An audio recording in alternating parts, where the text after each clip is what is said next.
এইবার আছে। Hello viewers, আমরা একটা দুর্গম পাহাড়ি এলাকার ঝর্ণার সন্ধানে যাচ্ছি।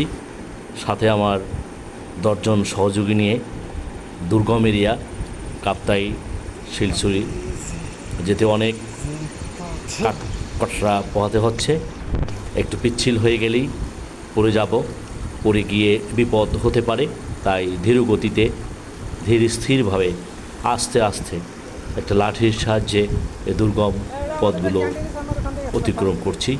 অতিক্রম করতে করতে দেখা যাচ্ছে আঁকা বাঁকা সেই পাহাড়ের পাদদেশ থেকে ঢল নেমেছে, পানি আসছে, ঝর্নার পানি আসছে, সাথে নুড়ি পাথরগুলো আসছে।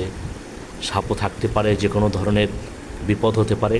তাই খুব ধীর গতিতে অত্যন্ত সতর্কতার সহিত পথগুলো অতিক্রম করছি।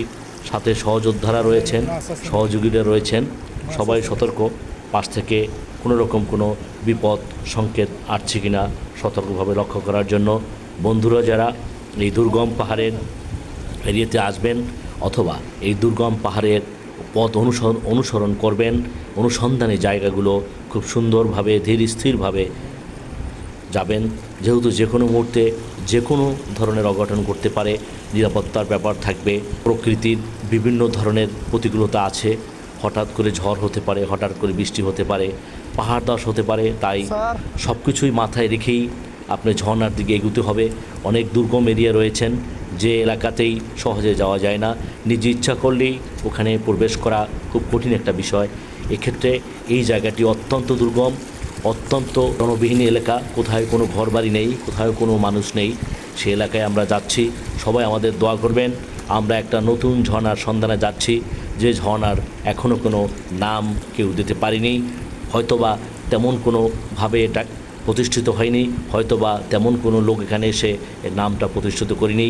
আমরা যতক্ষণ হেঁটেছি, যত দিকে যাচ্ছি, কোনো লোক দেখতে পাচ্ছি না। কোলাহল মুক্ত এরিয়া, শুধু গাছ, পানির শব্দ, ঝর্ণার শব্দ, বানরের শব্দ, পশু পাখির শব্দ, ভয়ে চারদিকে নিরবচ্ছন্ন। মনে হয় কোথাও জানি কি হচ্ছে। সবাই সাবধান, সবাই ধীরগতিতে যাচ্ছি। আমরা আসল লক্ষ্যে আর কিছুক্ষণের মধ্যেই পৌঁছে যাব। সকলকে ধন্যবাদ, সকলকে আসার জন্য ধন্যবাদ। সবাই আসবেন, দুর্গম পাহাড়ের দুর্গম এরিয়ায় আপনারা ভ্রমণ করবেন।